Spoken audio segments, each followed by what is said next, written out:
Hello everyone, welcome back to my channel. My name is Bailey, and as you can probably tell from the title of this video, today we are wrapping up June, and there were some spicy, controversial books here.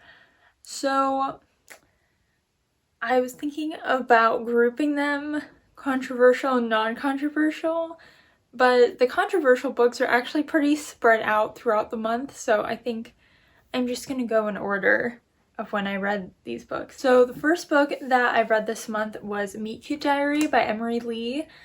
This was not controversial at all. This is so cute. This is a YA contemporary following Noah, who is a trans boy, and he runs this Tumblr blog that is about trans meet cutes, trans happily ever afters, and someone exposes the blog as fake, which it is, but he really wants people to believe that these meet cutes are real, that trans people can have happy ever afters and happy love lives, and so he really wants to prove to everyone that it's real, and so he decides to fake date this other guy and post about it on Tumblr and get people to believe that they really are a couple and that all those trans stories on the blog are real. This has some consequences, as many fake dating does, and I really like this book. I feel like it really subverted some of the classic fake dating fanfiction tropes that we see, and so I really liked that aspect, as well as I just thought the story was really nice, and watching Noah grow up. He's 16 and that shows. I mean, he's very self-centered and doesn't always think before he does things, a little spoiled, but I think some people found that annoying, but I personally found that really nice to see a trans character that's deeply flawed, not because of their identity, but just because they're a teenager. All teenagers are flawed, all people are flawed, and so I really like this book. I would definitely recommend it if you're looking for a lighthearted contemporary read, especially this summer, as it does take place over summer, so it was really fun to get those summer vibes at the beginning of June. Speaking of summer books, this next book does take place over the summer as well, and so this is my first controversial pick, and that is Call Me By Your Name by Andre Aciman. Question mark. This book, reading this book was a choice, and that choice was, it was available on Libby, and I was mildly interested because I just want to know what it is about. I morally am kind of against the whole Call Me By Your Name franchise, because I think right at the beginning, hearing a 17-year-old and 24-year-old fall in love is a red flag for me. But I was interested to see what the people are talking about, so I've listened to this on audio and it was okay, and I kind of have mixed feelings because I think the relationship is flawed, absolutely. But the writing itself is very gorgeous, and I understand how people can appreciate that. And I also understand for a lot of teenage boys, they might really connect with Elio's character, and this might be, the first gay book that a boy has read and really feels seen. And I'm not saying that gay men can't like this book, because if this really spoke to them or really helped them in their lives, I'm not saying that they should disavow it. However, I really take issue with all of the straight women recommending this book, because that to me is very fetishizing of gay men, especially the fact that this is between an adult and a minor. It just does not strike a very good chord with me, so I do not condone that aspect. I also, in general, with the theme of the book, I really find it troubling that a lot of women especially are really like this book, because the theme I really got from this is both characters really have a desire to like become one, like become one with your partner, and I don't think that's a very healthy relationship model, and it also has some really weird scenes in the book that I ended up watching the movie actually after I read the book, and the scene in particular that I'm thinking of was omitted from the movie, which I'm glad. But I just find the book to be weird. And in contrast to the movie, I do think the book, in some ways, with the age difference, is easier to digest because you're kind of picturing the main characters how you want. Where in the movie, you can't get over the fact that Timothée Chalamet looks like a ill 16-year-old and what's his name looks like he's 30 something. I don't like it. And so I guess I do recommend the book over the movie, but honestly recommend neither. There are so many other great gay books out there that are so much more affirming, that can deal with similar themes but handle it in a much better way. So I do not really recommend this, but I can't be mad at anyone, I can't really be mad at gay men who like this because I will never be a gay man, so I can't attest to because if that speaks to their experience, I'm not going to tell them that's bad. Next, I read a couple of arcs. So one was Fat and Queer, which is an anthology. I believe it's edited by Miguel Morales. I'll put the cover on the screen.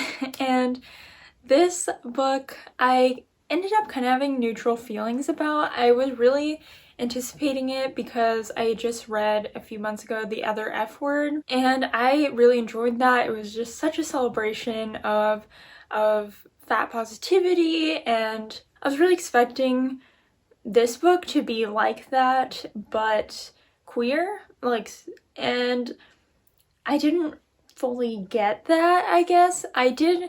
Now for positives, I will say I really liked the way this book was structured. It's a mix of essays and poems, and they are kind of intermixed. They're not like split up, so into like essay section and poetry section. So I really liked that combination. And there were a few essays that I really, really enjoyed.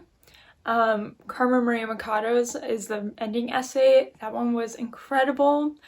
However, there were many that I felt kind of, and I do want to acknowledge an arc, and there were many misprints, so some of the essays I couldn't fully grasp the meaning of because it was like, would miss, like a whole paragraph would be like messed up, and so I wouldn't understand like what was going on.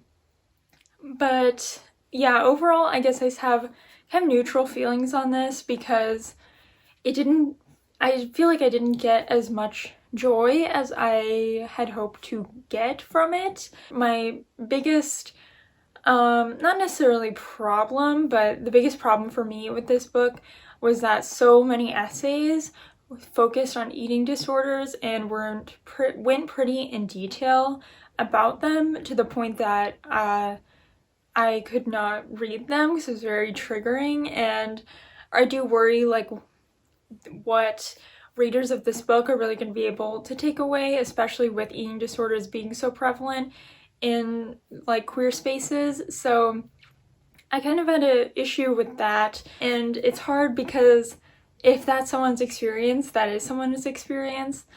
But I do wish there was just a little more variety in the essays and that we didn't get so much of that, because that really just took me out of the reading experience because I was constantly on guard waiting for that to show up in the next, like in something. So, but at the same time, not all essays were like that, and some were really fantastic and really joyful, and so I like can't say that it was bad. It wasn't really like a 5-star for me, but it wasn't bad at all. I gave it a 3-star, very neutral feelings on it, and That's all I pretty much have to say. Oh, I also want to assert this is not YA, which is what I thought going in, and so definitely keep that in mind. This is very much for adults, and so with that in mind, I guess I can recommend it for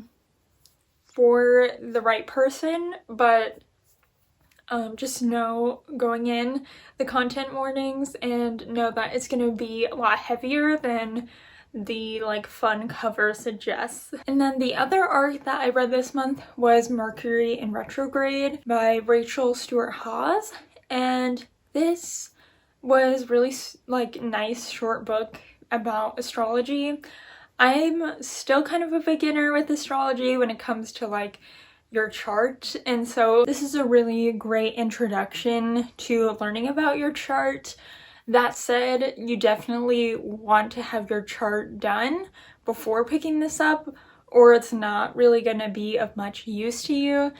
But if you are like interested in astrology, or you know someone that's kind of a beginner that's interested, I would definitely recommend this as a first book to pick up. I definitely learned a lot about myself and my chart that I did not know before, and as well as just learning about other signs as well, and just how your whole chart interacts. It's not just about your sun sign or even your big three, it's really about everything together, and so I thought that was so cool. So I would definitely recommend this for yourself or as a gift. I think it's fantastic. Then next I read a few poetry collections, and I'm kind of bad at reviewing poetry, so I'm just gonna go through these pretty quickly. So I read Rocket Fantastic by Gabrielle Cavalcaresi. I've been saving this for June to read during Pride Month because I knew I would love it. I love them so much. This was fantastic, and the thing I loved the most about this collection is that Gabrielle uses a bunch of different writing styles, and as you go through the collection you realize those different styles signify different narrators of poetry, and they're all kind of telling a story, and all the narrators know each other and are connected in a way, and so I found that whole experience really interesting. This is definitely a poetry collection you can read front to back. In fact, I would recommend reading it front to back in a way that some other poetry you can just kind of pick up, read one randomly. This one I would definitely recommend reading continuously, because you really you get so much more out of the experience, and so recommend this. Then I also read Not Here by Hugh Min Nguyen. This was probably my favorite poetry collection of the three that I read this month.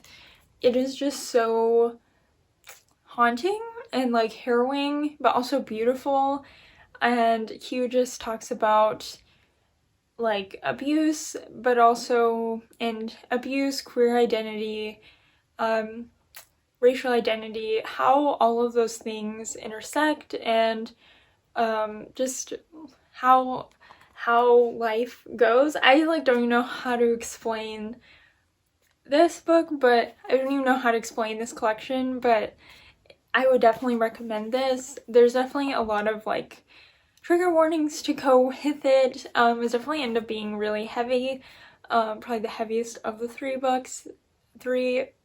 collections for me at least, but it's definitely worth the read, and his writing is just so beautiful. I cannot wait to see what he does next because I think I am a Hugh stan now. And then I also read If They Come For Us by Fatima Asghar.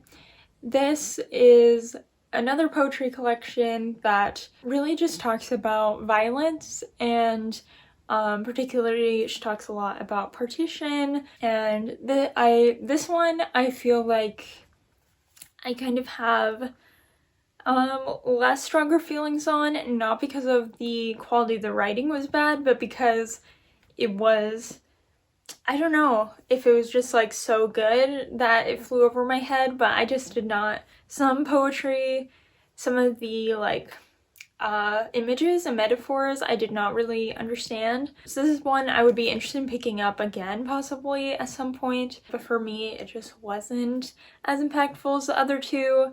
Also, I read 3 poetry collections in a row, which might also be part of it, just brain fatigue, so I can't really give a rating on this one. And if you're wondering why the past few books have all been super short, it's because I was in a huge reading slump with my main fiction book that I was reading, and that book is House in the Cerulean Sea by TJ Klune.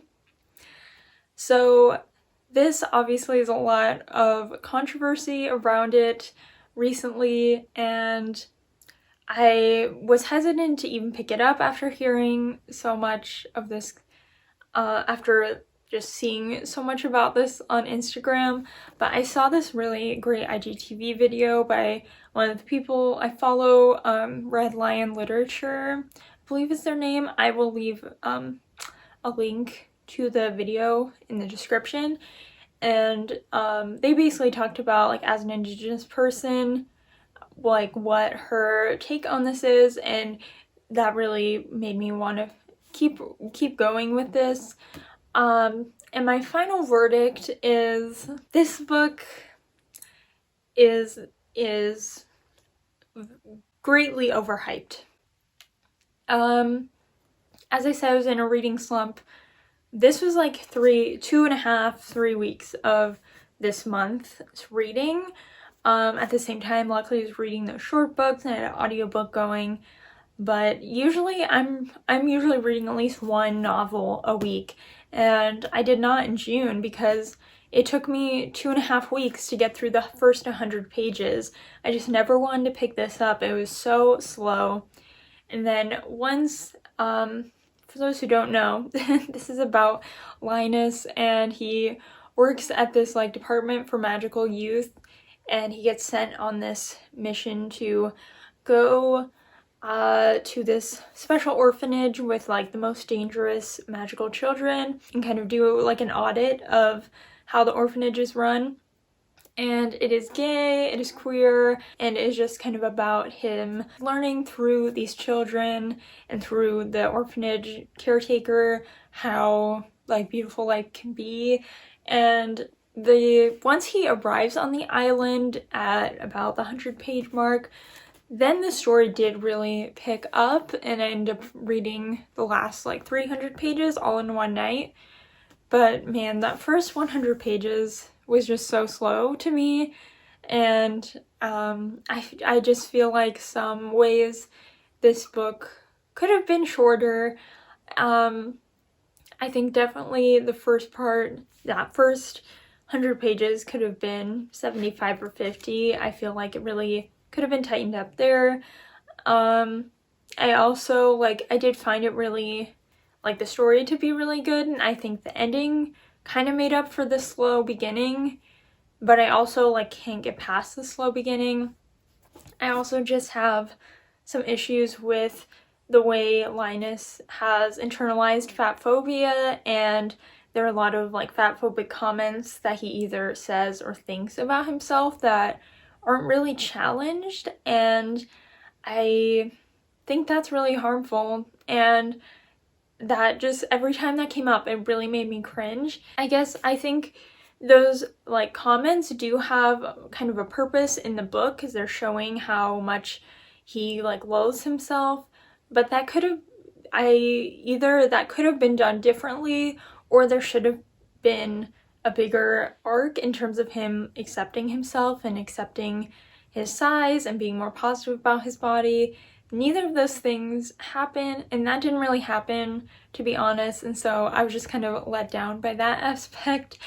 Overall, this is a really cute book, but I ended up giving it just 4 stars. It was good, but I don't think it's gonna make my favorites list, and I don't know if I would have read this sooner, if I would have liked it more, and now it's just so overhyped that it was impossible for me to give it 5 stars. I don't know, but yeah, overall it was good, but I'm not gonna say that I loved it. Then I read the audiobook Like a Love Story by Abdi Nazemian, and this was 5 stars. Incredible. The only thing keeping me going during the slump. This is about 3 teenagers in the 90s in New York City, kind of at the height of the AIDS crisis at that time, and 2 of them are gay boys, although one is like very out, flamboyant, one is not so much out. The other one is kind of still going and accepting his identity, and then the third perspective is this girl whose uncle has AIDS and she's best friends with the gay boy that's out. Why can't I remember any of their names? Don't know. But this really just goes through all their perspectives of a year kind of in their life and shows how identity and how the AIDS crisis is affecting all of them. I will say the girl, I was kind of I've made for like a really good perspective, because in some ways she's kind of an outsider because she's not a gay man, but then she also like deeply cares about her best friend and about her uncle, and she's trying to like do activism and help them. She's also really into fashion, and she's like plus size and makes her own clothes and has like really bold statement clothes, and I just really loved like her as a character. She's incredible. The 2 boys as well were both really cool. I think they both had very like different personalities, but then it all kind of comes together. This is also just like such a lovely book in terms of there's like coming of age story. All of their coming of age stories are really sweet, and then it's coupled with learning. You definitely learn a lot about queer history, which I think is really great to have in a YA book. And of course, within queer history in 1990, you can't go without talking about Madonna. This is totally a love letter to Madonna, to just the queens out there, and I just really I love this book. This is one I would recommend to literally every single person, especially every single queer person, because I think it talks so much about our history and about the activism going on at that time. I just found it to be so cool, and I love the way it was done. So 5 out of 5. Then I read another audiobook, She's Too Pretty to Burn by Wendy Hurd. This is like a sapphic thriller. It's said to be kind of in the same vein as The Picture of Dorian Gray. I've never read that, so I cannot speak to how close it is. I enjoyed this book. This was really just fun. It is a classic YA thriller in that there are so many things that are just so preposterous and over the top, and you're like, this would never happen. But if you can suspend your disbelief, you're gonna get such a fun and addictive thriller, and is so perfect for the summer. It is like such summery vibes. I read it all basically in one day. I was kind of casually listening for a few days, just kind of a chapter at a time till about the 20-25% mark, and then I was just hooked. I sat down and started working on a puzzle because I knew I would not be able to stop listening, and it was so good, in my opinion. This is definitely not one for everybody. I think if you are if you're someone who doesn't really like YA thrillers, or if you're pretty seasoned in the thriller genre, you may not like this because it might be predictable. I did find it a little bit predictable, of course, but also like so crazy and over the top that I couldn't, like, it was just so fun, and it is such a fun book to read like at the beach or just spend a sunny summer afternoon. So I would recommend this one if you're interested, if you like YA thrillers. This is a great one that has some awesome sapphic representation, and I feel like we hardly ever get queer representation in thrillers, or if we do, it's like between 2 like gay men, like an older man and a younger man, and I really liked this was just 2 sapphic teenagers really just trying to get through, to survive. And I enjoy it. I think I gave this like 4.5, but I definitely recommend it. Then I also read Juliet Takes a Breath, the graphic novel, and this was really cute. I've never read the actual novel, Juliet Takes a Breath, so I can't speak to like the comparisons. But as a graphic novel in itself, I thought it was really lovely. I really liked the illustration style was beautiful, the color palette was beautiful. I really love the overall story. This basically follows Juliet, who is 19, just finished her freshman year at college. She's from the Bronx, and she basically discovers this like white woman feminist and gets an internship with her. So she's going to Portland, Oregon for the summer to like live with her and kind of be a research assistant for her. And along the way, and right before she leaves to go to Portland, she comes out to her family as a lesbian, and it does not go well. And so she's kind of trying to figure out what to do there, and also kind of trying to figure out where she belongs and like what feminism means to her. Throughout this summer internship, she kind of realizes the white lady is a very white feminist, and so she's spending this time in Portland trying to talk to her family about her sexuality, also like making connections and finding other Black and brown, trans, queer, femmes, and finding other people who believe in queer liberation, who are feminists, that have an intersectional feminist, that are Black feminists, that are not this white lady that's all about essentialism, basically. And so I thought it was just so good, especially as a women's studies major. It just really spoke to me. I give this like a strong 4 stars, 4.5, and I would recommend it definitely, especially like if you haven't read the novel and you just want to like get the story out of it. I think this is a great alternative to reading the YA book. So I really liked it and I recommend. My last book is also a controversial pick, and that is May the Best Man Win by Z.R. Elor. Now this book in and of itself is not controversial, but the reviews of it are. This follows Jeremy, a trans boy who is running for homecoming king against his ex, Lucas, who is a football player, and we kind of get dual perspectives. I would say Jeremy is a little bit more of a main character, but we definitely still get a lot of Lucas's life as well.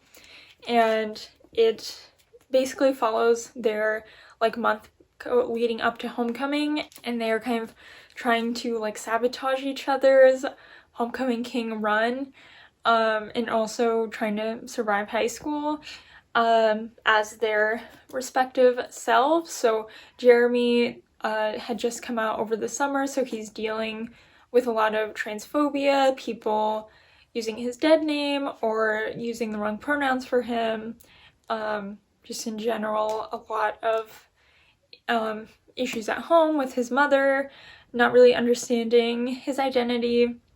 Then we also have Lucas, who is autistic, and he has not disclosed that to the school, so he does not have accommodations. So he really struggles in school in some classes, and then he also is mourning the death of his brother, who has just died the last summer, and really just trying to measure up and be as perfect as his brother was, at the same time harboring some resentment from his brother, who would make fun of him because of his disability. And so they both have very like rich, complex lives. Aside from this rivalry going on, this is definitely not a like fluffy contemporary at all. There's definitely a lot of substance here, which I really loved. I thought this really just raised the bar for YA contemporaries for me.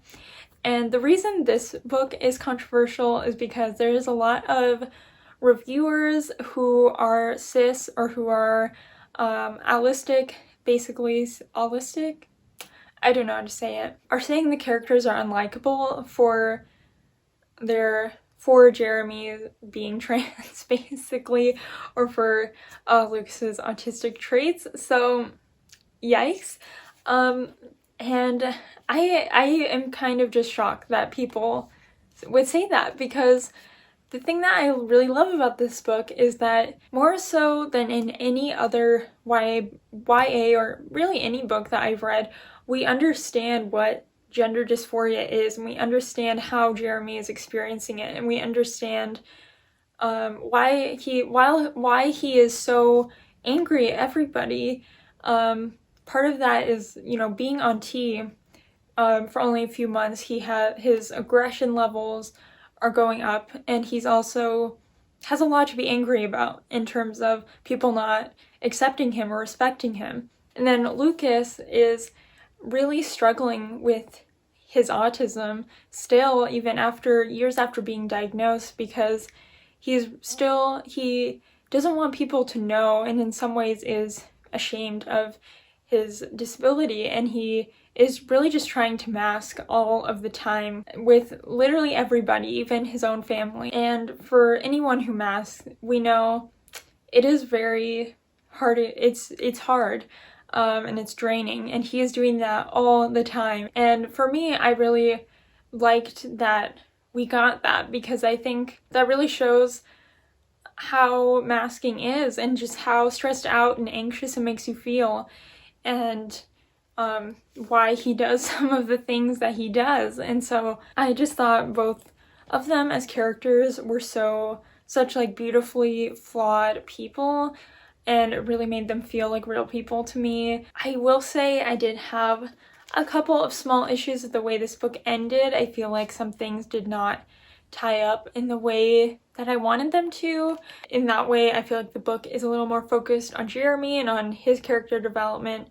But overall, they both did have great development, and I just thought it was such like a lovely, honest portrayal of both of these identities. I'm not a trans man, but even just being non-binary, I totally understand where Jeremy is coming from, and I definitely understand where Lucas is coming from, and so they both were just wonderful characters. 5 out of 5. I really hope more people pick this book up and are not swayed by the bad reviews, because it is truly so good, and it truly gives you so much to think about, to learn, and give some understanding that is so far, at least in my reading, I really haven't seen in other books featuring trans main characters that I really liked. So I really appreciate the existence of this book. Highly recommend it. I really hope more people pick it up, because it is so good. Alright, that is all for my June wrap-up. I believe it was 12 books, so I'm pretty proud of that. Despite my reading slump, that is still quite a few books, and I'm really excited for what July holds. If you're interested to know what I'm reading, you can check out my summer TBR video, where I talk about some of the books I'll be reading in the next couple of months. And that is all for this video, so thank you guys so much for watching, and I will see you in another one soon. Bye!